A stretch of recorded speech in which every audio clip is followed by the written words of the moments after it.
الصلاة والسلام على سيدنا ومولانا محمد خير البرر وعلى آله وأصحابه المتعددين بالتقوى. أما بعد فأعوذ بالله السميع العليم من الشيطان اللعين الرجيم. بسم الله الرحمن الرحيم. لقد كان لكم في رسول الله أسوة حسنة. صدق الله مولانا العظيم. إن الله وملائكته يصلون على النبي يا أيها الذين آمنوا صلوا عليه وسلموا تسليما.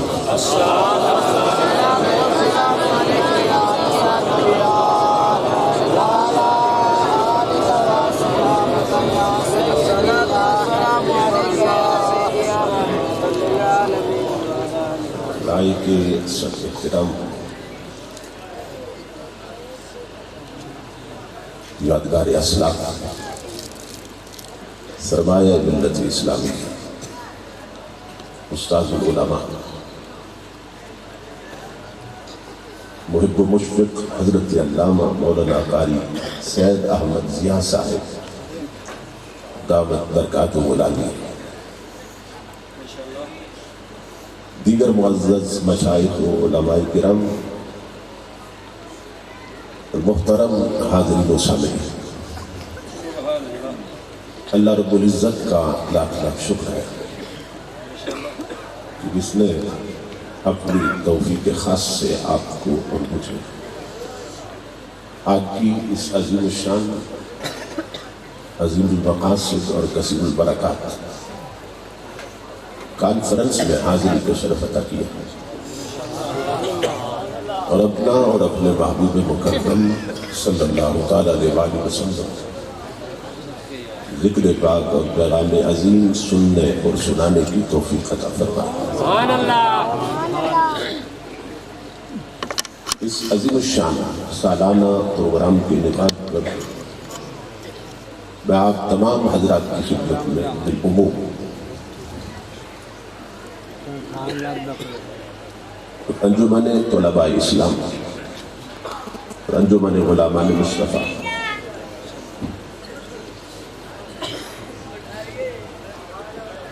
اور دیگر تمام تنظیمات اہل سنت کے جملہ کارکنان اور کھرل برادران اور اہلیان علاقہ کی خدمت میں بالخصوص دل کی اچھا گہرائیوں سے ہدیہ تبریک کو تحسین پیش کرتا ہوں اور دعا کرتا ہوں کہ اللہ رب العزت دوستوں کی اس محنت کو اور ہم سب کی حاضری کو اپنی پاک بارگاہ میں قبول و منظور فرمائے اور آج کی اس نشست کو ہماری اعتقادی، فکری اور عملی تربیت کے اعتبار سے نتیجہ خیز اور بامقصد بنائے تاکہ ہم کچھ سیکھ کے جائیں، کچھ سمجھ کے جائیں اور اپنی زندگیاں بدل سکیں، کیونکہ جلسوں کا یہی مقصد ہے۔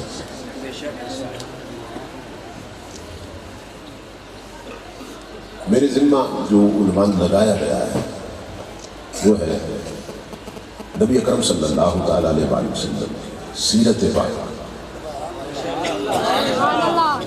سیرت النبی صلی اللہ علیہ وسلم۔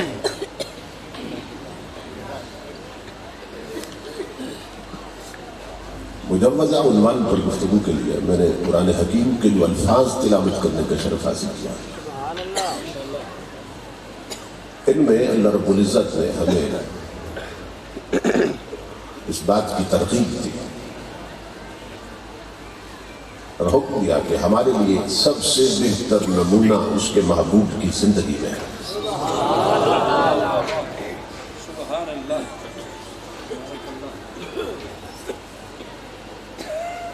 اگر ہم مسلمان ہیں تو یقیناً مسلمان ہیں، تو پھر ہمیں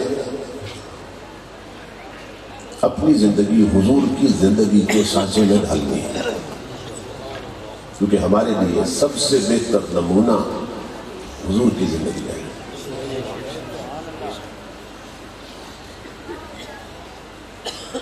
پیغمبروں کو بھیجنے کی ضرورت کی پیش آتی ہے۔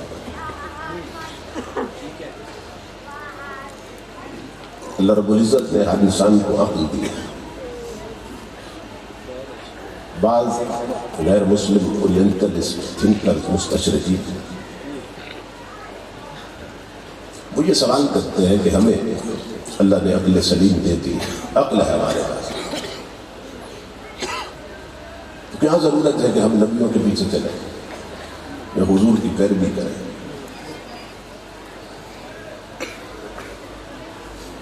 اس کا جواب یہ ہے کہ اگر عقل کافی ہوتی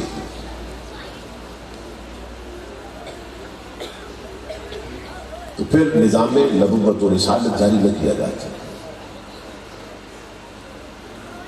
اس لیے کہ جو عقل محض ہے وہ انسان کو ایسی ایسی دلدلوں میں پھنساتی ہے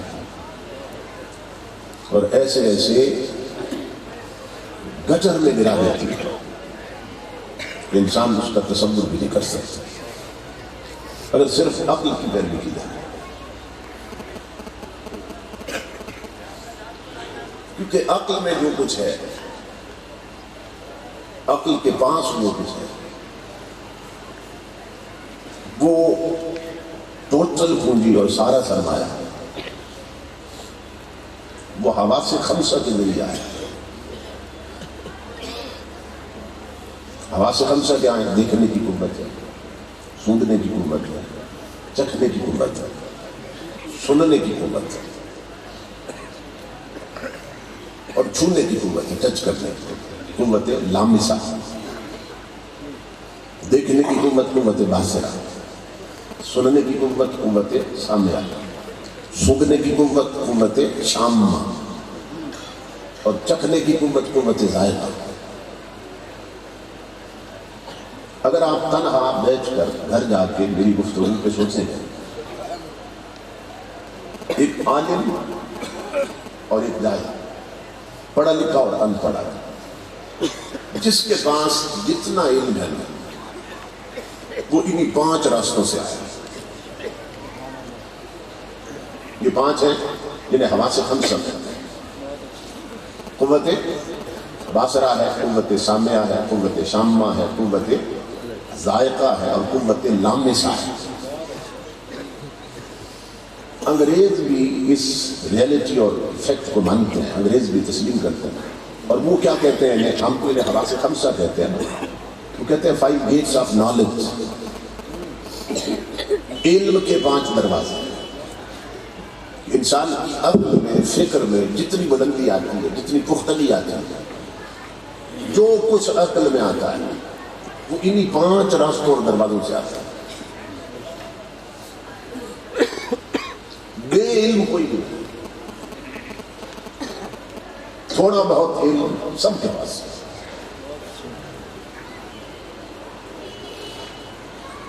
ان پڑھ سب ان پڑھ آدمی وہ بتا سکتا ہے کہ یہ رنگ لال ہے، یہ پیلا ہے اور یہ نیلا ہے۔ چپچا ان پڑھ کیوں نہ ہونا، بالکل پیدل کیوں نہ ہونا، تو رنگوں کا فرق ہو بھی جاتا ہے۔ ضروری نہیں کہ صرف پڑھا لکھا جائے۔ اسی طرح آواز آ رہی ہے، یہ گدھے کی آواز ہے، یہ انسان کی آواز ہے، یہ کوے کی آواز ہے، یہ طوطے کی آواز ہے۔ صرف پڑھا لکھا نہیں جانتا، ان پڑھ بھی جانتا ہے کہ یہ کس کس کی آواز ہے۔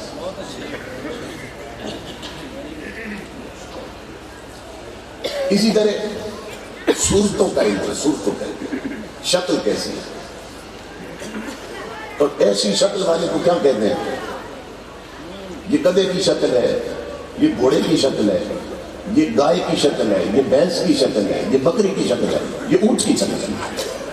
یہ صرف پڑھے لکھے نہیں جانتے، ان پڑھ بھی جانتے ہیں، یہ علم رکھتے ہیں کہ یہ شکل کس کی ہے۔ اسی طرح قوت شامہ ہے، سونگنے کی قوت، یہ صرف پڑھے لکھے نہیں جانتے، یہ علم صرف پڑھے لکھوں کے پاس نہیں ہے کہ یہ گلاب کی خوشبو ہے اور یہ چمیلی کی اور یہ موتی ہے۔ ان پڑھ سے ان پڑھ آدمی بھی جانتا ہے کہ یہ گلاب کی خوشبو ہے، یہ موتی کی ہے اور یہ چمیلی کی۔ اسی طرح ذائقے کتنے ہیں، میٹھا ہے، پھیکا ہے، کڑوا ہے، نمکین ہے۔ یہ صرف علم والے نہیں جانتے ہیں، یعنی پڑھے لکھے، جاہل بندہ بھی یہ علم رکھتا ہے کہ یہ کڑوا ہے، یہ میٹھا ہے، یہ پھیکا ہے، یہ نمکین ہے۔ امام الانبیاء کو بنا تو ذائقوں کا علم کہاں سے آیا، کس راستے سے؟ چکھنے کے راستے سے۔ اور اللہ کا کرم دیکھیے کہ اللہ نے جو ٹیسٹ بڈز ہے نا، قوت ذائقہ، چکھنے کی جو قوت ہے، گلے میں نہیں رکھی، وہ معدے میں نہیں رکھی، وہ ساری قوت اللہ نے زبان پر رکھی۔ چکھنے کی ساری قوت ہے، لیکن زبان ہی بتا دیتی ہے کڑوا ہے، میٹھا ہے، پھیکا، نمکین ہے۔ اب یہ بھی اس کا کرم ہے کہ زبان پر یہ چیزیں رکھ دی اس نے۔ اگر گلے میں رکھ دیتا تو جس جلدی سے ہم کھاتے ہیں ہمیشہ، بہت سی چیزیں ہیں جو پھر ہم چھوٹ دیتے ہیں، پسند نہیں آتی، تو یہاں سے کون نکالتا؟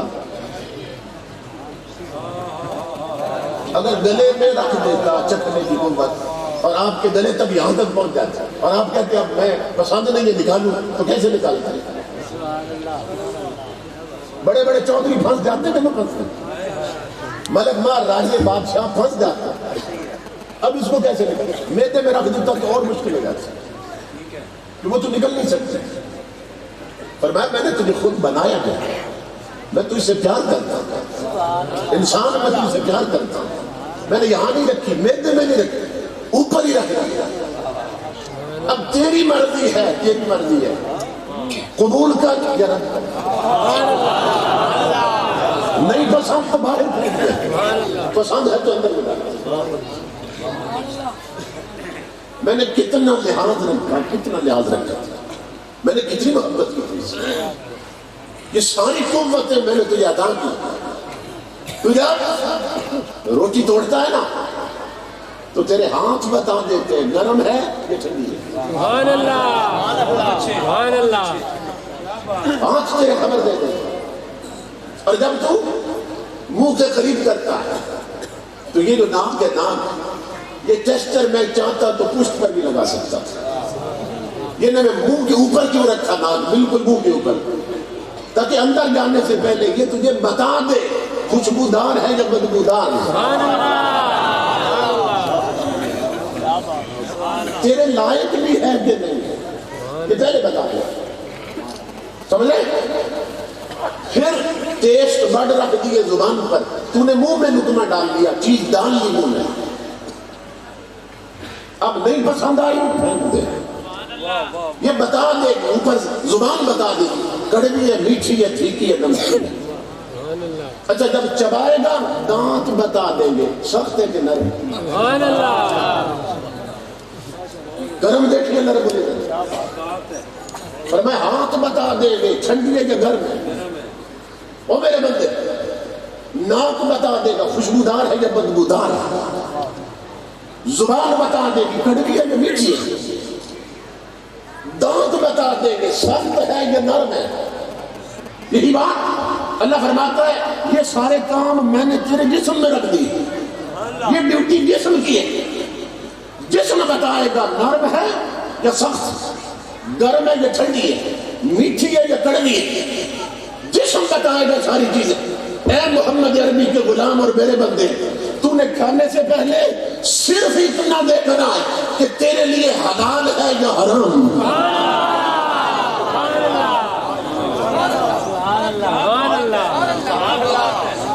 نعرہ تکبیر، نعرہ رسالت، نعرہ رسالت، سبحان اللہ۔ کہ باقی سب کام ہم نے جسم سے کروائے تھے، تیرے ذمہ صرف اتنا تھا تو نے دیکھنا ہے حلال ہے کہ حرام ہے۔ بڑی بات، بڑی بات، بہت بڑی بات۔ تو یہ جتنا علم ہے جس کے پاس بھی ہے، یہ کتابیں بھی پڑھتا ہے نا، دیکھ کے پڑھتا ہے، آنکھوں کے ذریعے علم آتا ہے، استادوں سے سنتا ہے تو سن کے علم آتا ہے، دماغ سے سمجھتا ہے۔ تو جتنا علم جس کے پاس ہے وہ سارے کا سارا ان 5 gates of knowledge سے آیا، حواس خمسہ سے ذریعے آیا۔ امام الانبیاء کے غلام، اب علم سارا آتا ہے ان راستوں سے۔ اب دیکھنا یہ ہے کہ یہ راستے جن سے علم آتا ہے یہ غلطی کرتے ہیں کہ نہیں کرتے، کیونکہ اگر یہ غلطی نہ کرتے ہو پھر تو جو علم ان کے ذریعے آتا ہے بالکل ٹھیک ہوگا، وہ علم بھی غلطی سے پاک ہوگا۔ اور اگر یہ غلطی کرتے ہیں تو پھر جو معلومات، علم، نالج، انفارمیشن اس کے ذریعے آئیں گی نا، ان 5 حواسوں کے ذریعے آئیں گی، تو پھر اس علم میں بھی غلطی ہوگی، کیونکہ ساری معلومات تو انہی سے آ رہی ہیں۔ اگر انہیں ٹھوکر لگ گئی تو علم میں بھی ٹھوکر آ جائے گا، ان میں کوئی عیب تو علم میں بھی عیب آ جائے گا، ان میں کوئی نقص ہے تو علم میں بھی نقص آ جائے گا۔ اب دیکھتے ہیں آنکھ دھوکہ کھاتی ہے کہ نہیں کھاتی۔ کئی بار ایسا ہوگا آپ بس میں بیٹھے ہیں، بس اڈے پہ رکی ہے، آپ ٹرین میں بیٹھے ہیں، ٹرین اسٹیشن پہ رکی، ساتھ ایک اور ٹرین بھی کھڑی تھی، اب وہ ٹرین چل پڑی، آپ دیکھ رہے اس کی طرف، آپ سب دیکھ کے آپ کی چل پڑی،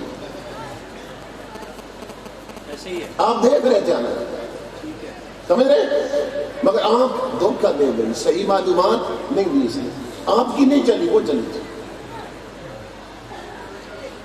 یہ ایک مثال دے رہا ہوں۔ اسی طرح امام الانبیاء کو بنا، انسان کو جب زکام ہوتا ہے نا، قوت شامہ غلط خبریں دینے لگتا ہے۔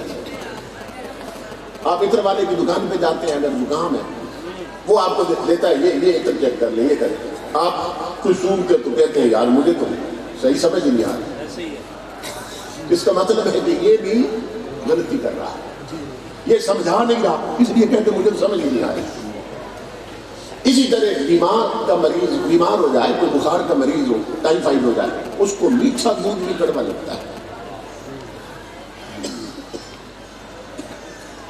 حالانکہ دودھ کڑوا تو نہیں ہوتا، لیکن وہ کہہ رہا ہے دودھ کڑوا لگ رہا ہے، اس کا مطلب کہ چکھنے کی قوت بھی غلط خبر دے رہی ہے۔ اب یہ جو چھونے کی قوت ہے، آپ 2 گلاس لے لیں، ایک میں فریج کا ٹھنڈا پانی ڈالنا، دوسرے میں گیزر کا گرم پانی جتنے سے آپ غسل کرتے ہیں وہ ڈالنا۔ اب یہ دونوں ہاتھ دونوں گلاسوں میں ڈال دیں، پھر نلکے کا تازہ پانی لا کے ایک گلاس کو بھی بھر کے رکھیں، تھوڑی دیر ڈبوئے رکھنے کے بعد اب دونوں ہاتھ جو 2 الگ گلاسوں میں ڈالے تھے وہ اس ایک میں ڈالیں، تو وہی پانی ایک ہاتھ کو ٹھنڈا لگے گا، دوسرے کو گرم لگے گا۔ تو یہ چھونے کی قوت بھی غلط خبر دے رہا ہے۔ پانی تو نارمل ہے، یہ میں چھوٹی چھوٹی مثالیں دے رہا ہوں، پانی تو نارمل، یہ غلط خبر دے رہی ہے۔ تو یہ جو حواس خمسہ ہے یہ غلطی کر جاتے ہیں، اور جو پھر علم ان سے آتا ہے اس علم میں بھی غلطی ہوتی ہے، ان معلومات میں بھی غلطی ہوتی ہے، اور جب اس علم پر انسان عمل کرے گا تو پھر ٹھوکر لگے گی اسے، کیونکہ علم ناقص تھا، حواس میں صحیح خبر نہیں پہنچائی تھی، اس لیے ٹھوکر لگے۔ مگر اللہ رب العزت فرماتا ہے میرے بندے میں نے تجھے پیدا جو کیا، پالتا بھی ہوں، ہدایت بھی دیتا ہوں، میں تجھے وہ علم دے رہا ہوں جو ہر غلطی سے پاک، جو ہر عیب سے پاک، جو ہر نقص سے پاک۔ مولا وہ علم کہاں سے آئے گا؟ یہ تو ہمیں آنکھوں نے دیا تھا، کانوں نے دیا تھا، زبان نے دیا تھا، ناک نے دیا تھا، ہاتھوں نے دیا تھا۔ یہ غلطی کر گیا جو اپنے ہاتھ دے رہے تھے، جو اپنی آنکھیں دے رہے تھے، جو اپنی زبان دے رہی تھی، یہ غلطی کر گئی، وہ علم کہاں سے آئے گا جس میں غلطی نہیں ہوگی؟ فرمایا وہ علم صرف دہلیز مصطفیٰ سے آئے گا۔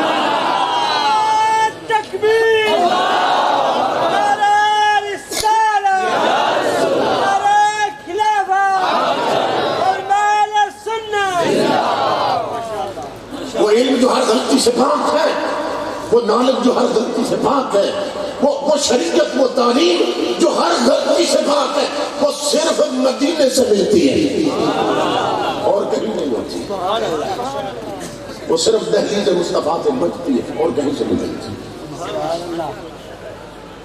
میں آقا کے غلام ہوں، اس کو اگر پھیلاؤں تو کئی گھنٹوں میں محیط ہو جائے، لیکن میں چند مثالیں دے کر بات اور واضح کرنا چاہتا ہوں۔ آج ہمارے بچے کوئی بی ایڈ ہو جاتا ہے، ایم ایڈ ہو جاتا ہے، کوئی MS ہو جاتا ہے، ڈاکٹر ہیں، انجینئرز ہیں، لائرز ہیں، ججز ہیں، بڑی بڑی ڈگریاں ان کے پاس، لیکن اگر شریعت کا علم نہیں ان کے پاس تو صرف انفارمیشن ہیں، نالج ان کے پاس نہیں۔ جس کا نام حقیقی علم ہے نا، وہ صرف علم شریعت ہے، ورنہ ہر علم میں گندگی ہے، ہر فکر میں نقص ہے اور عیب ہے۔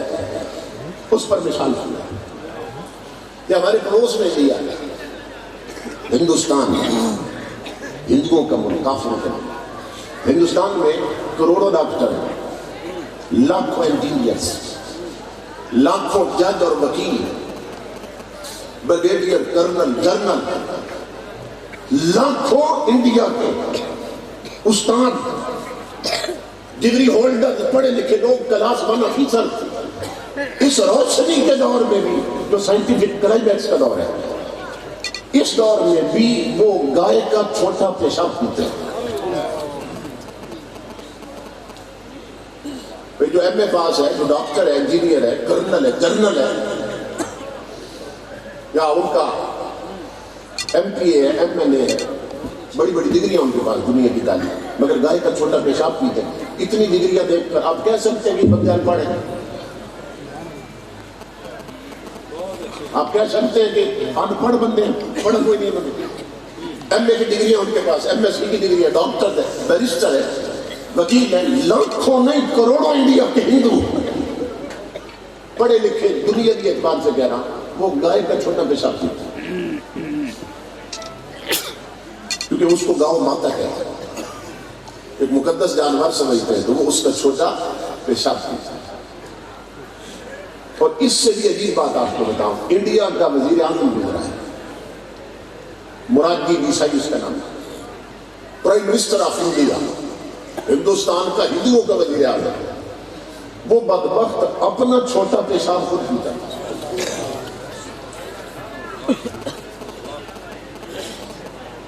اپنا چھوٹا پیشاب خود پیتا تھا، اور جب لوگوں نے پوچھا کہ تجھے گن نہیں آتی، نفرت نہیں آتی، تو اپنا چھوٹا پیشاب کیوں پیتا ہے؟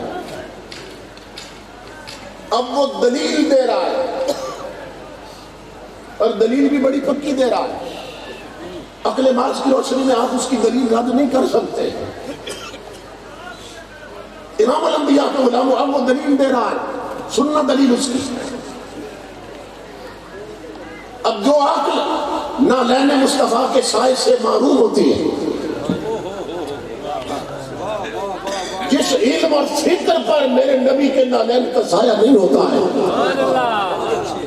وہ بڑی بڑی ڈگریوں والے بھی اسی طرح کی دلیلیں دیتے ہیں۔ اب وہ دلیل دے رہا ہے، دلیل کیا دیتا ہے؟ لوگوں نے کہا تجھے گن نہیں آتی، اپنا پیشاب خود پیتا ہے، تو وہ کہنے لگا کہ گن کیوں ہے؟ بولے کہتے ہیں یہ تو ایک بہترین ٹانک ہے کہ بڑا فلٹر ہو کے نکلتا ہے، بہترین ٹانک ہے۔ اور دلیل کیا دیتا ہے؟ کہتا ہے کہ یہ پہلے بھی تو میرے اندر ہی تھا، یہ دلیل سنے اس کی، پہلے بھی تو میرے اندر ہی تھا، اب پھر دوبارہ اندر چلا گیا تو کیا کیا؟ بھائی پہلے کہاں ہوتا ہے پیشاب؟ بندے کے اندر ہی ہوتا ہے نا، تو کہہ رہا پہلے بھی تو میرے اندر ہی تھا، دوبارہ پھر اندر چلا گیا تو کیا حرج ہوا؟ تو کوئی ہے جو عقل کی دنیا میں محض عقل سے اس کی دلیل رد کر سکے؟ ہے پرائم منسٹر، ہے بڑی بڑی ڈگریوں والا، مگر چونکہ سر پہ اور علم پر اور ڈگریوں پر نالین نبی کا سایہ کوئی نہیں،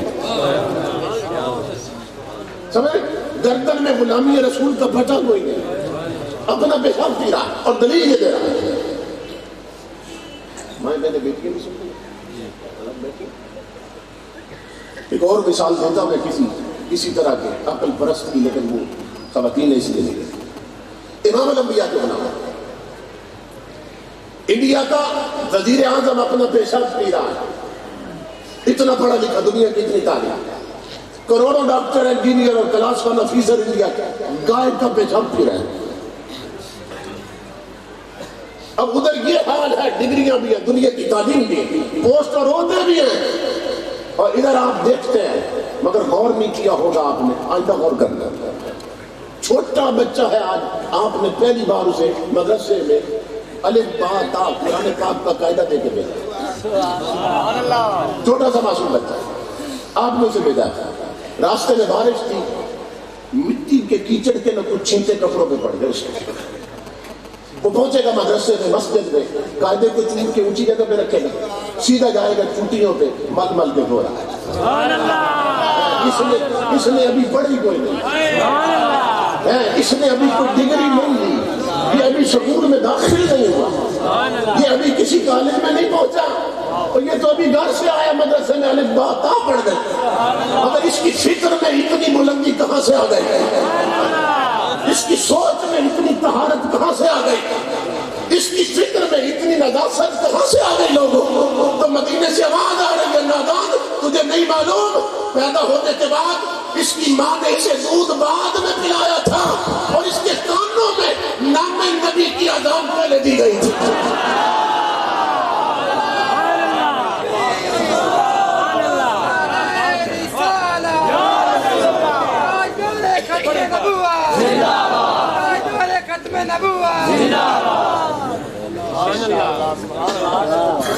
مجھے خوشی ہے یار، سمجھنے والے سبحان اللہ، کوئی تو سمجھ رہا ہے۔ سبحان اللہ، کیا تجھے نہیں معلوم اس معصومیت کے عالم میں یہ بول پن کا دور ہے، یہ بچپن کا دور ہے، اور بچپن میں بچپنا ہوتا ہے، مگر بچپن ہے لیکن بچپنا کوئی نظر نہیں آ رہا اس میں، دورہ چھیٹا بھی دورہ، کیوں کہ پیدا کرنے کے بعد، جنم دینے کے بعد ماں نے دودھ بعد میں پلایا تھا، کانوں میں نام مصطفیٰ پہلے ڈالا گیا تھا۔ میرے آقا کے غلاموں، ہم تاجدار کائنات کی عنایتوں کا، حضور کی خیرات کا معاوضہ دے سکتے ہیں حضور؟ اس لیے سارا علم اللہ کی عزت کی قسم میرے رسول کے مدینے سے آتا ہے، ساری فکر میں پاکیزگی اور طہارت اور بلندی اور نظافت اور نفاست میں ناد میں، یہ سب تاجدار کائنات کی چاکری سے آتا ہے۔ بہت اچھے۔ اس لیے اگر چاہتے ہو ہم گر چکے ہیں کہ پھر اٹھ جائیں، ہم لٹ چکے ہیں کہ پھر آباد ہو جائیں، لوگوں اپنا رخ کر لو دہلیز مصطفیٰ کی طرف، اپنی گردنوں میں غلامی رسول کے پٹے ڈالو، اور اپنے تن سے من تک محمد عربی کا رنگ لے لو، تن سے من تک رنگ لے لو۔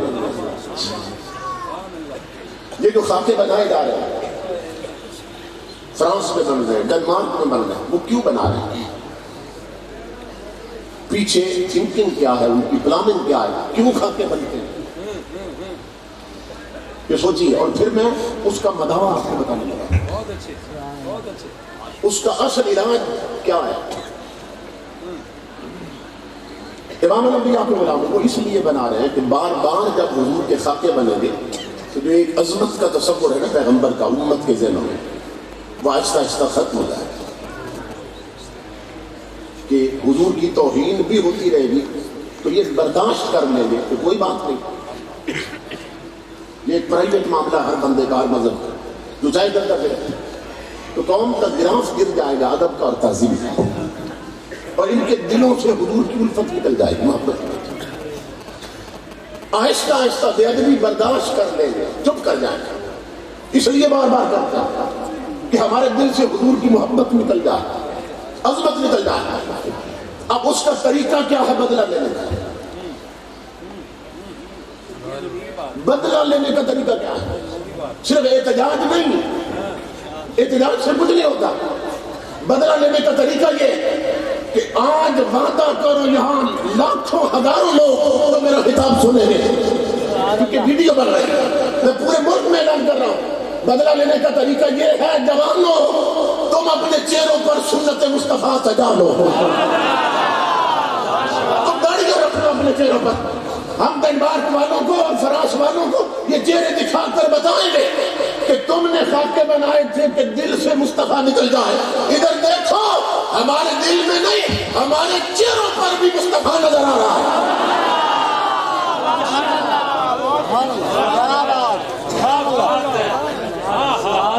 میری ماں بہنوں بیٹھی ہو اگر میرا تقریر میری سن رہی ہے، وہ خاکے بنا کر انگریز اور کافر چاہتا ہے کہ مسلمان بچیوں کے سینے سے حضور کی محبت نکل جائے، آقا کی تعظیم نکل جائے۔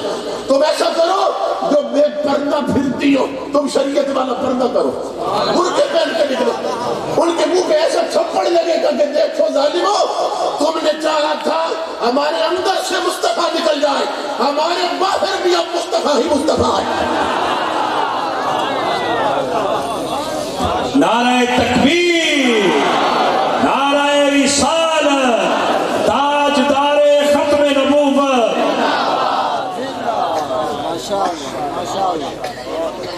بات سمجھ آئی ہے؟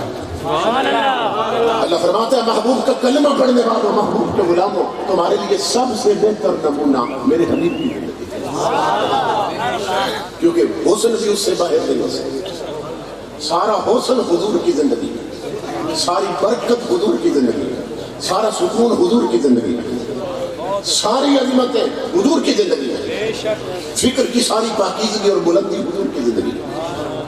آؤ چوکھٹے مصطفیٰ کو جھکتا ہے۔ امام الانبیاء کے غلام، قرآن پاک میں اللہ رب العزت نے ہمارے پیدا کیے جانے کا مقصد بیان کیا۔ قرآن پاک میں اللہ رب العزت نے فرمایا سورہ ملک اور 20 مقامات پہ فرمایا تبارک الذی بیدہ الملک وہو علی کل شیء قدیر الذی خلق الموت والحیاۃ لیبلوکم ایکم احسن عملا۔ اللہ فرماتا ہے کہ میں نے موت اور حیات کو اس لیے پیدا کیا کہ میں یہ دیکھوں کہ تم میں سے اچھے عمل کون کرتا ہے۔ اس نے ہمیں کیوں پیدا کیا؟ تاکہ دیکھے اچھے عمل کون کرتا ہے۔ زندگی اور موت، زندگی اس لیے دی اور موت کے مرحلے سے اس لیے گزارتا ہے کہ وہ دیکھے کہ ہم میں سے اچھے عمل کون کرتا ہے۔ اور ایک اور مقام پہ فرمایا افحسبتم انما خلقناکم عبثا وانکم الینا لا ترجعون، کہ کیا تم نے سمجھا کہ ہم نے تمہیں بیکار پیدا کیا؟ ہم نے تمہیں بیکار پیدا کیا اور تم نہیں لوٹائے جاؤ گے ہماری طرف۔ بتایا جا رہا ہے کہ بیکار نہیں بنایا، باکار بنایا۔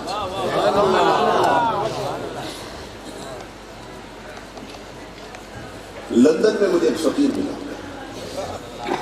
لندن میں فقیر ملا، بڑے بڑے امیر لوگ اس کو ملنا چاہتے تھے، وہ کسی کو گھاس ہی نہیں ڈال رہا تھا۔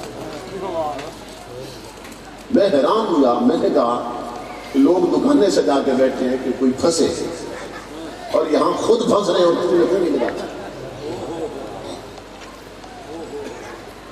تو حضرت یہ کیا ہے؟ میں نے کہا فقیر صاحب یہ کیا ہے؟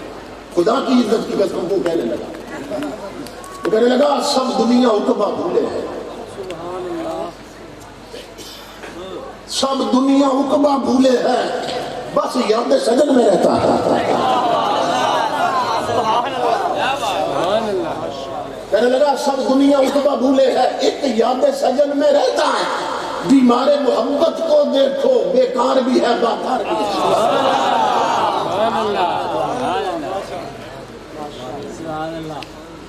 یہ ادبی لوگ سمجھ سکتے ہیں کہ فقیر کیا ہے۔ تو امام الانبیاء کے ہونا، اللہ رب العزت نے ہمیں بیکار پیدا نہیں کیا، باکار بنایا۔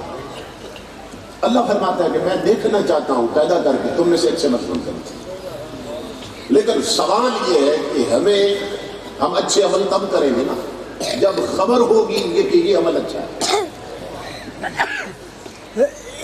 تو ہمیں پتہ کیسے چلے کہ یہ عمل اچھا ہے؟ اس نے ہمیں پیدا تو کیا کہ دیکھے اچھے عمل کون کرتا ہے، لیکن ہمیں خبر کیسے ہوگی کہ یہ عمل اچھا ہے، اس کو کر لیں۔ اللہ اعلان کر رہا ہے قرآن میں، فرمایا اس کا اعلان بھی میں نے تمہیں بتا دیا کیا لقد کان لکم فی رسول اللہ اسوۃ حسنہ، میں نے محبوب کی اداؤں میں، محبوب کے حسن میں، محبوب کی تعلیم میں تمہارے لیے سب سے بہتر نمونہ رکھ دیا۔ کیا مطلب؟ کیا مطلب؟ کہ تمہیں اس لیے پیدا کیا کہ دیکھو اچھے عمل کون کرتا ہے، اور یار کو اس لیے بھیجا ہے کہ وہ کرتا جائے تو عمل اچھے بنتے جائے۔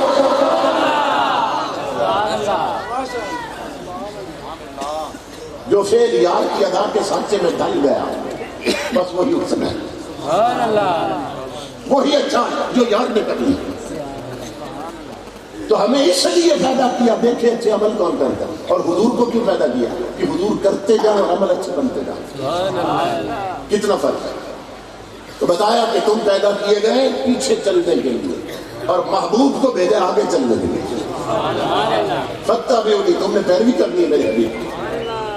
اب بعض لوگوں نے جب دیکھا نا کہ حضور بھی اسی دنیا میں ہیں، ہم بھی اسی دنیا میں ہیں، وہ کہنے لگے وہ تو ہمارے جیسے ہی ہیں۔ غلطی یہاں سے نہیں، کہنے لگے وہ تو دیکھو نا یہ ہمارے جیسے ہیں، وہ بھی کھاتے ہیں ہم بھی کھاتے ہیں، وہ بھی پیتے ہیں ہم بھی پیتے ہیں، ان کی بھی دو ٹانگیں ہماری بھی دو ٹانگیں، ان کی دو آنکھیں ہماری دو آنکھیں، اب ایک پوری گردان بٹی ہوئی اور بسلیت کا دعویٰ کرنے کے لیے پرچار کرنے، وہ دیکھو نا وہ تو ہمارے جیسے ہیں، کیونکہ اسی دنیا میں وہ بھی ہے، اسی دنیا میں ہم ہیں، وہ بھی اسی زمین پہ چلتے ہیں، ہم بھی اسی زمین پہ چلتے ہیں۔ اس پر مثال دیتا ہوں امام الانبیاء کو علامہ، جو جہاز اڑانے والا پائلٹ ہوتا ہے نا، ہوتا وہ بھی جہاز میں ہے اور سواریاں بھی جہاز میں ہیں۔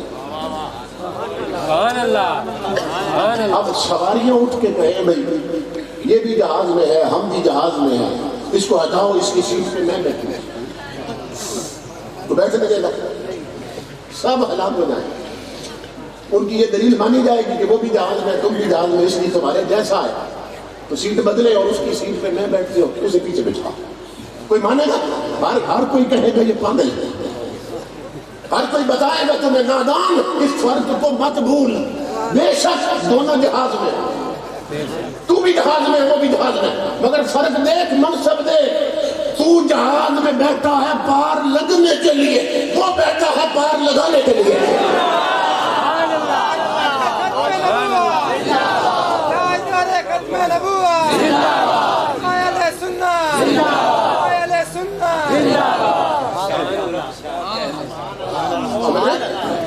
اللہ رب العزت فرما رہا ہے ساری دنیا کے لوگوں تمہیں بھیجا ہے پیچھے چلنے کے لیے، یار کو بھیجا ہے آگے لگنے کے لیے، کیونکہ تم آئے ہو پار لگنے کے لیے، یار آیا ہے پار لگانے کے لیے،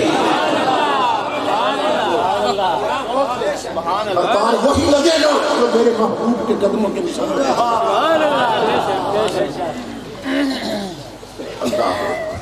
تو ہم کمرہ امتحان میں، یہ گھڑی معاشر کی ہے، تو عرصہ معاشر میں، یہ کمرہ امتحان۔ اللہ فرماتا ہے میں نے تمہیں کیوں بھیجا ہے دنیا میں، تاکہ میں امتحان دیکھوں کہ تم میں سے اچھے عمل کون کرتے ہیں، وَلَنَبْلُوَنَّكُمْ إِلَىٰ آخِرِ الْآیَةِ، کہ میں پرکھوں، میں دیکھوں تم میں سے اچھے عمل کون کرتے ہیں۔ تو ہم دار الامتحان میں ہیں، ہم یہاں دنیا میں ہر بندہ ایگزامینیشن ہال میں ہے، کمرہ امتحان میں امتحان دے رہا ہے، نتیجہ نکلے گا قبر میں، اور نتائج سامنے آئیں گے حشر کے دن۔ ہر کوئی امتحان دے رہا ہے، کوئی اپنے کردار سے اچھے پرچے حل کر رہا ہے، کوئی برے کر رہا ہے، لیکن مت بھولو کہ تم امتحان دینے رہے۔ دنیا میں بھی ایگزامینیشن ہال ہے، چھوٹے چھوٹے سکولوں میں بھی ہوتے ہیں، کالجز میں بھی، یونیورسٹیز میں بھی ہوتے ہیں، ہمارے بچے امتحان دیتے ہیں، خود کئی بیٹھے ہوئے امتحان دے کے آگے بڑھے، امتحان دیتے ہیں، امتحان دیتے ہیں۔ مگر امام الانبیاء کو غلام، دنیا کے امتحان گاہیں جو ہیں وہاں کا قانون اور ہے، اللہ کی جو امتحان گاہ ہے اس کا قانون ہے۔ یہ توجہ سے سننا، دنیا میں قانون کیا ہے؟ اگر کوئی بچہ امتحان کے کمرے میں نقل کرتا پکڑ لے تو سزا سے باہر نکال جائے، جو نقل کرتا دیکھ لینا، کاپی کر رہا ہے کسی کو، نقل کر رہا ہے کمرہ امتحان میں، اس کو اچھان کے باہر نکال دیتے کہ تو امتحان دینے کے قابل نہیں، اسے نقل کر، اسے سزا دیتے جو نقل کرتا ہوئے دیکھ۔ مگر اللہ فرماتا ہے میرے محبوب کے غلاموں بھیجا تمہیں بھی میں نے کمرہ امتحان میں، کہ دنیا امتحان گاہ ہے، مگر میرے امتحان گاہ کا قانون اور ہے۔ دنیا کے ایگزامینیشن ہال امتحان گاہوں میں جسے نقل کرتا پکڑ لینا سزا دیتے، مگر اس امتحان گاہ میں جہاں میں نے تمہیں بھیجا ہے، یہاں جس کو میں اپنے یار کی نقل کرتا دیکھ لوں جنتی بنا دیتا ہوں۔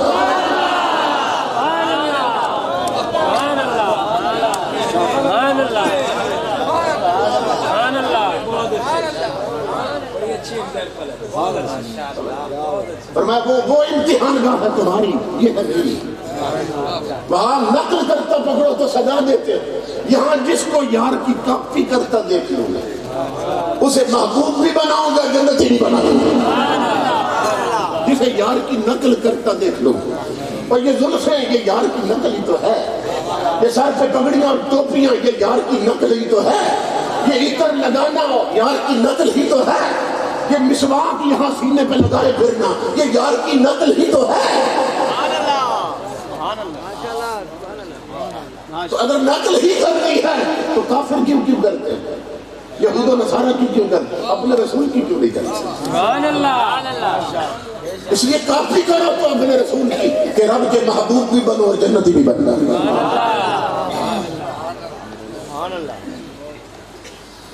اللہ میرے آقا کے غلاموں، مفسرین نے لکھا ہے ایک شخص تھا موسیٰ علیہ السلام کی قوم میں، تو بہت بڑا نقال تھا، یعنی جس بندے کی چاہتا نہ اس کی ہو اسی طرح نقل اتار لیتا۔ فرعونی تھا، فرعون کو خدا مانتا تھا، پکا کافر تھا، مگر نقل غضب کی اتارتا تھا۔ اسے فرعونیوں نے کہا کہ کبھی موسیٰ علیہ السلام کی نقل بھی اتار، موسیٰ علیہ السلام کی نقل بھی اتار۔ اس نے کہا کہ اس کے لیے تھوڑا سا تمہیں انتظار کرنا پڑے گا، ایک تو میں کپڑے ان جیسے بنوا لوں، دوسرا داڑھی رکھ لوں ان کی طرح، پھر زلفیں رکھ لوں، پگڑی وغیرہ خرید لوں، پھر ان کی طرح سارے دوسری ڈنڈا بھی تو لے لوں، 10 گز کا وہ بھی پکڑ۔ اس نے سارا کچھ تیار کر کے نا دنیا کو اکٹھا کیا میدان میں، خود اونچی جگہ پہ اسٹیج پہ کھڑا ہو گیا، کہنے لگا اب میں مکمل موسیٰ کے لباس میں ہوں، اس لیے اب دیکھو میں نقل اتارتا ہوں۔ موسیٰ علیہ السلام تقریر میں جس طرح ہاتھ اٹھاتے تھے، جس طرح ادائیں تھیں ان کی، وہ ایک ایک ادا دکھانا لگا، نقل کرنے لگا، کبھی ڈنڈا سامنے کر دیتے وہ ادا اپنانے لگا۔ ادھر وہ موسیٰ علیہ السلام کی نقل اتار رہا تھا، ادھر اللہ نے آواز دی جبریل زمین پہ دیکھ کیا ہو رہا ہے، زمین پہ دیکھ اس میدان میں کیا ہو رہا ہے، اور اس کی مولا فرعون کو خدا ماننے والا پکا کافر تیرے نبی کی نقل اتار رہا، موسیٰ کی نقل اتار رہا۔ اللہ نے فرمایا جبریل پھر گواہ بن جاؤ، مجھے بھی اپنی عزت کی قسم جب سیلاب آئے گا نا سارے فرعونی ڈوبیں گے، مگر میں اسے ڈوبنا نہیں دوں گا، کیوں کہ اس کے جسم پر میرے نبی کی ادا اتر چکی ہے۔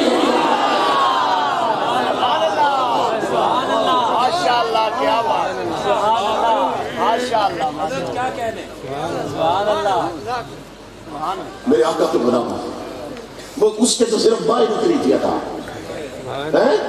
اس کے تو صرف تن پر کپڑے اترے، اندر تو گوہر بھرا تھا۔ بتا تو رب کو کتنا پیارا ہو جائے گا اس دن جب تیرے اندر بھی مصطفیٰ ہوگا باہر بھی مصطفیٰ ہوگا۔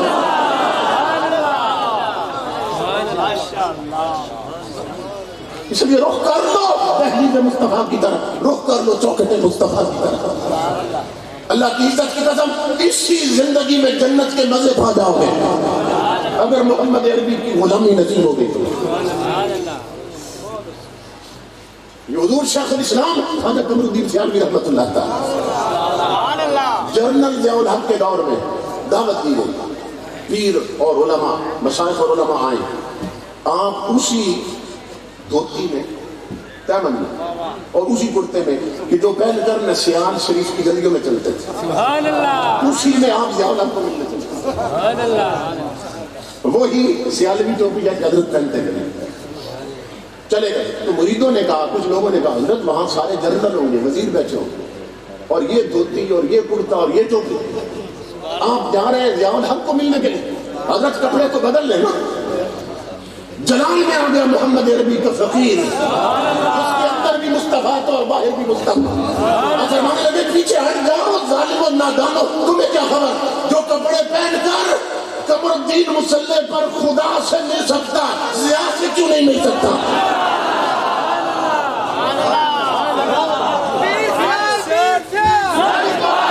لجپال لجپال، پیر سیال پیر سیال، سمجھ رہے؟ میرے آقا کے غلاموں، اپنے تن سے من تک محمد عربی کا رنگ لو، اللہ کی عزت کی قسم اسی زندگی میں جنت کی لذت پا جاؤ۔ افسوس یہ ہے ہمیں معلوم ہی نہیں حضور ہماری جھولی میں کیا ڈالتے ہیں۔ اللہ فرماتا ہے تمہارے لیے سب سے بہتر نمونہ میرے حبیب کی زندگی ہے۔ ہم نے سمجھا صرف نماز میں نمونہ ہے حضور، صرف روزے میں نمونہ ہے، یا صرف حج میں نمونہ ہے۔ اللہ نے کسی ایک عمل کا ذکر نہیں کیا، ذکر اس لیے نہیں کیا تاکہ محدود نہ ہو جائے ایک عمل تک محبوب کی زندگی۔ فرمایا زندگی کے ہر قدم میں یار کی زندگی سب سے بہتر نمونہ ہے۔ کیا مطلب؟ نمازیں ایسے پڑھو جیسے میرا رسول پڑھتا ہے، روزے ایسے رکھو جیسے رسول فرماتا ہے، آج ایسے کرو جیسے رسول سکھاتے ہیں، اسی طرح شادیاں بھی ایسے کرو جیسے رسول کروانا چاہتے ہیں، وہ بیٹیوں کا لباس اور پردہ بھی وہ بناؤ جو رسول بنوانا چاہتے ہیں، بچوں کو تعلیم بھی وہ دو جو رسول دلوانا چاہتے ہیں، اسمبلی میں نمائندے وہ بھیجو جو رسول پسند کرتے ہیں، تخت پہ حکمران وہ لاؤ جو مصطفیٰ کا غلام ہو۔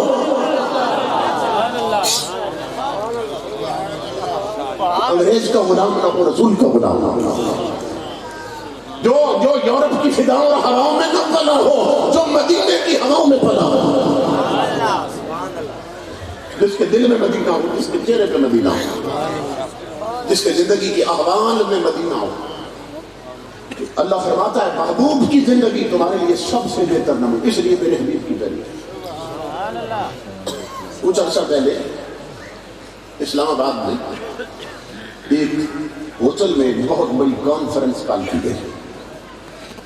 اس میں کیا تھا کہ دنیا بھر سے ہر ملک کا ایک ماہر ڈینٹل ڈاکٹر، جو سرجن ڈاکٹر تھا دانتوں کا، اس کو انوائٹ کیا گیا اور انہیں پیغام یہ دیا گیا تھا کہ تم ریسرچ کر کے لاؤ، تحقیق کر کے لاؤ کہ تمہارے ملکوں میں دانتوں کی کس قسم کی بیماریاں ہیں، کتنے مریض ہیں، کتنے فیصد مریض ہیں دانتوں، اور پھر تم کس کس علاج میں کامیاب ہوئے، اپنی اپنی رپورٹس اور تحقیقات پیش کر۔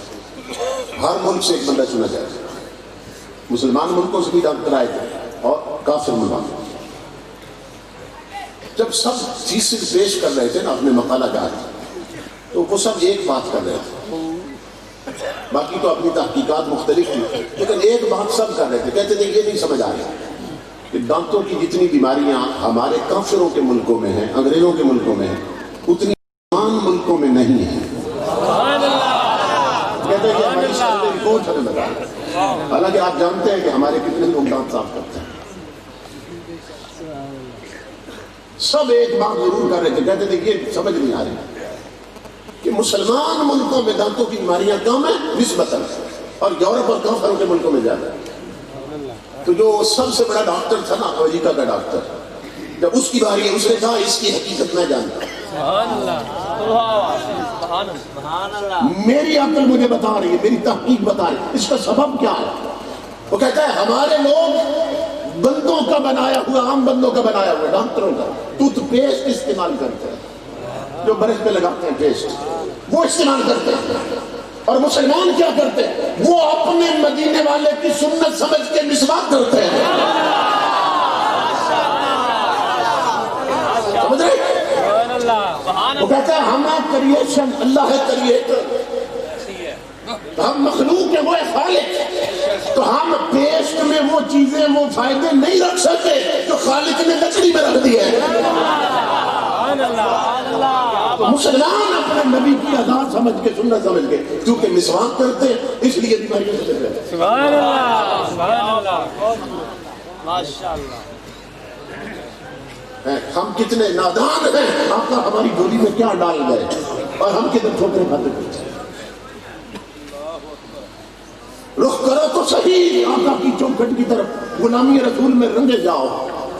ان جلسوں کا مقصد یہ ہے اپنی زندگی بدل لو، اپنے گھر کے ماحول کو بدلو، اپنی پیشانیوں میں سجدوں کا نور بھرو، اپنی بہو بیٹیوں کو شریعت کے لباس میں ملبوس کرو، اپنے بچوں کی گھٹی میں قرآن رکھ دو، ان کا رخ کر دو مصطفیٰ کے دروازے کی طرف، تاکہ دنیا کی کوئی طاقت انہیں برگشتہ نہ کر سکے۔ سبحان اللہ، اے تجھ کو سنبھلنا تو اب وقت سنبھل جا، اے بحر ابیک اپنے کناروں سے اچھل جا، تو حضور کا غلام ہے، تجھے کنارے روک نہ سکے، دنیا کے کنارے تجھے روک نہ سکے۔ اے تجھ کو سنبھلنا تو ہے اب وقت سنبھل جا، اے بحر ابیک اپنے کناروں سے اچھل جا، غافل تجھے پا کر لے آئے ہے پھر جال، یہ کیبل کے کنیکشن، یہ چھتوں پہ ڈچیں، یہ ٹچ موبائل، یہ الیکٹرانک میڈیا اور پرنٹ میڈیا کی پھیلائی ہوئی بے حیائی، غافل تجھے پا کر لے آئے ہے پھر جال، یہ سب جال ہے تیری ایمان کو بچانے کے لیے، تجھے برباد کرنے کے لیے، غافل تجھے پا کر لے آئے ہیں پھر جال، تو باز ہے بلبل نہیں بستان سے نکل جا، پابند نشیمن مت بن، غافل تجھے پا کر لے آئے ہیں پھر جال، تو باز ہے بلبل نہیں بستان سے نکل جا، باطل سے نہ ڈارے جنگ کے میدان میں اتر جا، رکھ حق پہ نظر ماں سریا سے گزر جا، اور کی تجھ کو حسین ابن علی نے یہ وصیت، مرنا ہے تو ڈر موت سے، جینا ہے تو مر جا، موتو قبل ان تموتو، اپنے آپ کو زیرو کر لو، گرا دو حضور کی چوکھٹ میں، اپنی ہستی کو مٹا دو حضور کے سامنے، اور حضور کے رنگ دے، ان جلسوں کا یہ مقصد ہے۔ علاقہ کے غلاموں، ایک اورینٹلسٹ جرمنی کا ڈاکٹر، اس نے حضور کی حدیث پڑھی، اور یہ سیاست کی حدیث ہے۔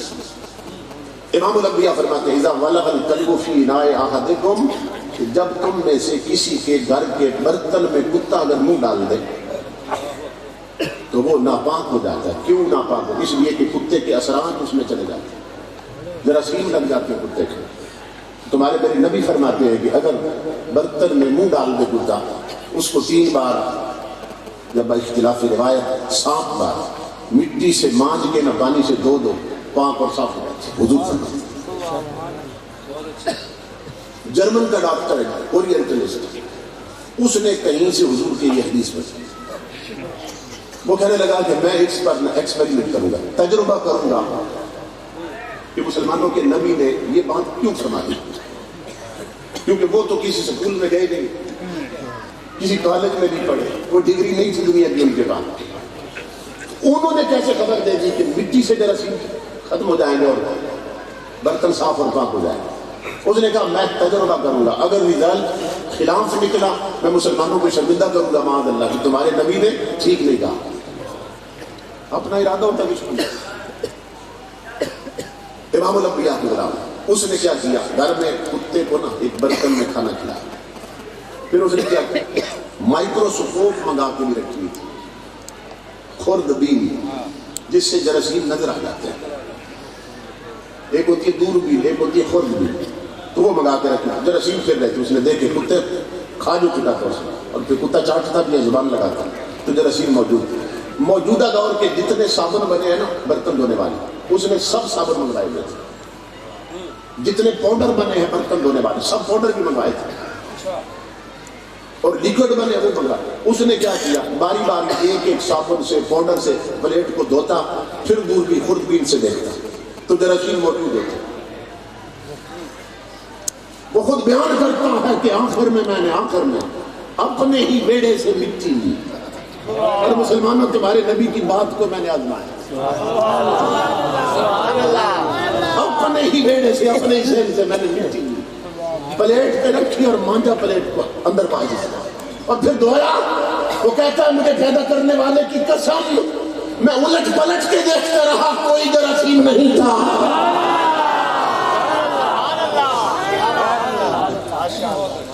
اس کی عقل چکرا گئی، وہ کہنے لگا یہ بات سمجھ سے باہر ہے کہ یہ تمام سیرت کی کتابوں میں لکھا ہے کہ حضور کہیں پڑھنے نہیں ہے، تو بغیر پڑھے انہوں نے کیسے جان لیا کہ مٹی سے جراثیم مر جاتی۔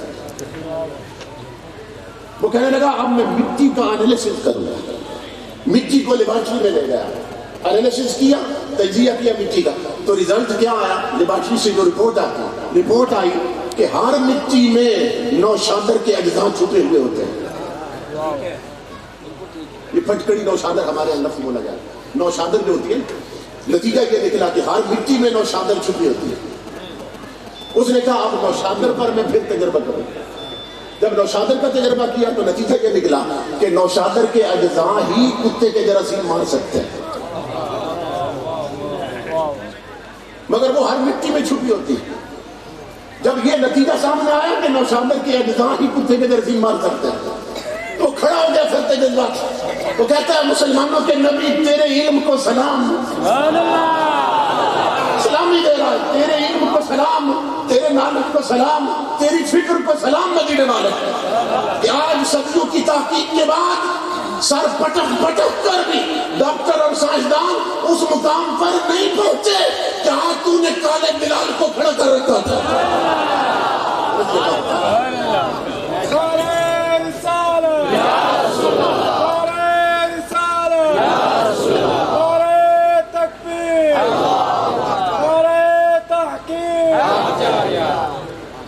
جرمنی کے ڈاکٹر نہیں جان سکے جراثیم کیسے مارتے ہیں اور تیرے مدینے کی عورتیں جانتی تھی کہ جراثیم کیسے مارتے ہیں. اس مقام پہ غلاموں کو حضور کھڑا کر دیتے. اس لیے میرا پیغام ہے میں آپ کا غلام ہوں، حضور کے سچے اور مخلص اور وفادار امتی اور غلام تک. اپنے بچوں کو سب سے پہلے دین اور شریعت کی تعلیم دو. میں بہت زیادہ خوش ہوتا ہوں یہاں جب بھی آتا ہوں. کئی سال سے آ رہا ہوں. کھرل برادری کو مبارکباد، تمام تنظیمات کو مبارکباد. میں تو ہر روز کسی نئے اسٹیج پہ ہوتا ہوں شہر میں یا تو یہاں یہ صورتحال ہے. بہت ہی نظم و ضبط، یعنی ہر بندہ اپنی ڈیوٹی میں لگا ہوتا ہے. تو کھانے والے ہیں وہ وہاں سے کبھی غائب نہیں ہوتے اور جو یہاں ہیں وہ کبھی غائب نہیں ہوتے.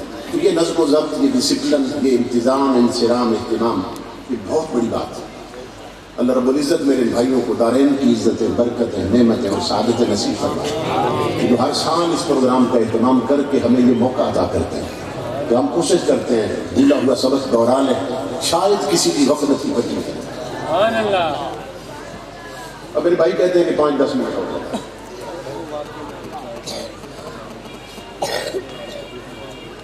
چلے میں بولی سنا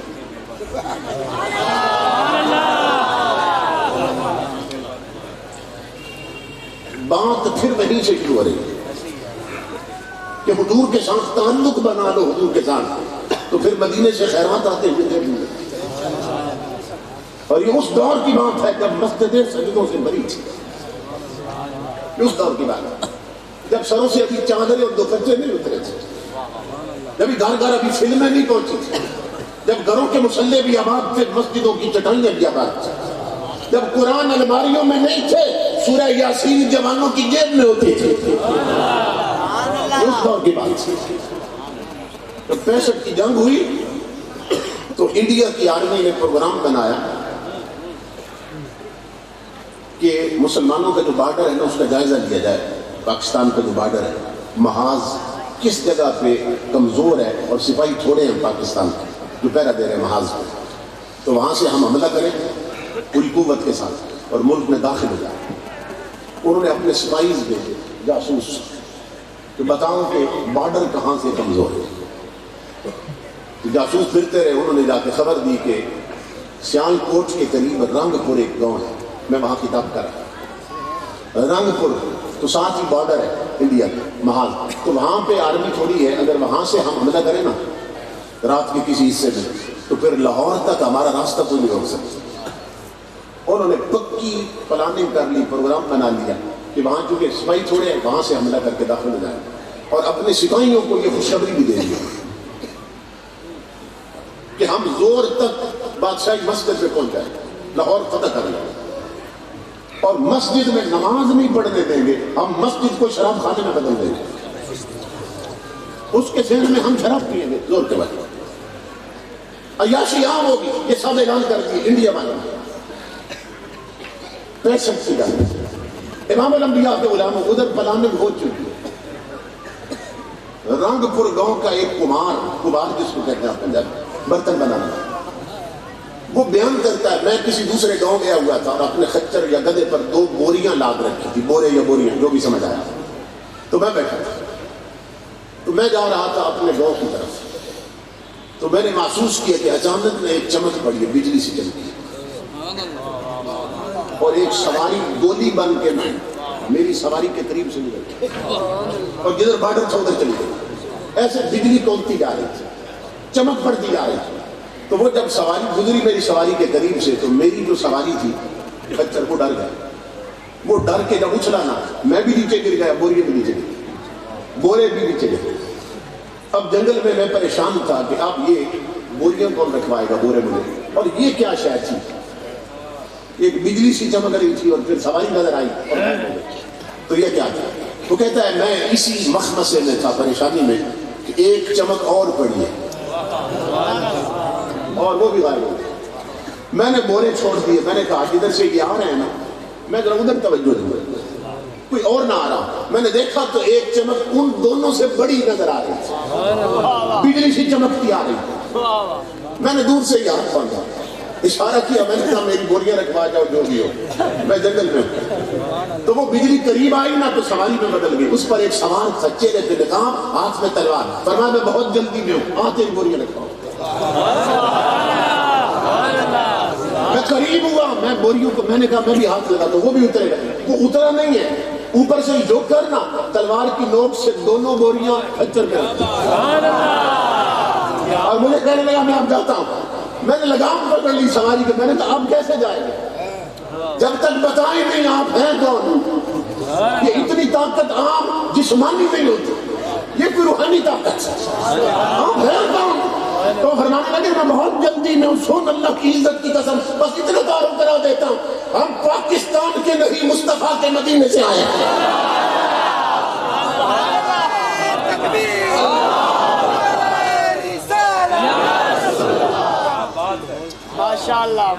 کہتا ہے میں تڑپ اٹھا، مدینے کا نام سنا، میں نے کہا اب تو مر جاؤں گا، نگام نہیں چھوڑوں گا جب تک نام نہیں بتائیں گے آپ کون اور وہ کون تھے جو پہلے گئے۔ آپ نے فرمایا سن اللہ کی عزت کی قسم، وہ جو پہلے گیا تھا وہ حسن تھا، پچھلا حسین تھا، میں ان کا باپ علی المرتضیٰ جا رہا ہوں۔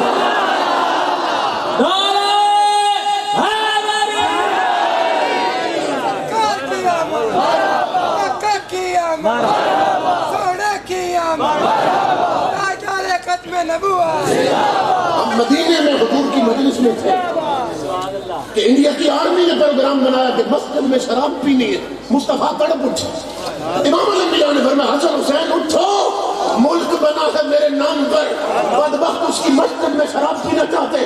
حسین اٹھے، نانا کیا حکم ہے؟ فرمایا پوچھو میرے بیٹا، رنگپور کے محاذ پر کربلا میں دین بچایا تھا، رنگپور میں پاکستان بچانا ہے۔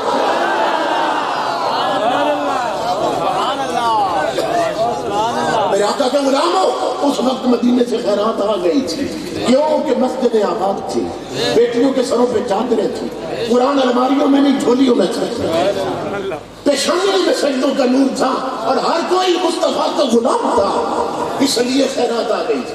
مگر اب دوپٹے اتر چکے ہیں، حیا رخصت ہو چکا، پھر گھروں میں کبھی قرآن گوشتا تھا، اب 24 گھنٹے وہاں طواف ہو کے گانے چلتے ہیں، اب بھیڑ بنی تو ہو سکتا ہے خیرات نہ آ سکے، اس لیے رخ کر لو حضور کے، آقا ناراض ہیں ہمیں راضی کر لو،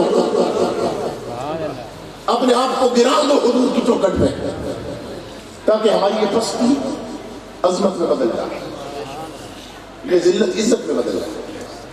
تو میں سب کو مبارکباد دیتا ہوں، اللہ سب کا آنا قبول فرمائے، اور حضرت کی ہم زیارت کرتے ہیں، یہ پرانے بزرگوں کی نشانی ہے ہمارے پاس، آپ خوش نصیب ہے کہ آپ کے پاس رہتے ہیں، اللہ ان کا سایہ سلامت رکھے، اور ہم سب کو حضور کا سچا اور عملی غلام بنائے، وما علینا الا البلاغ۔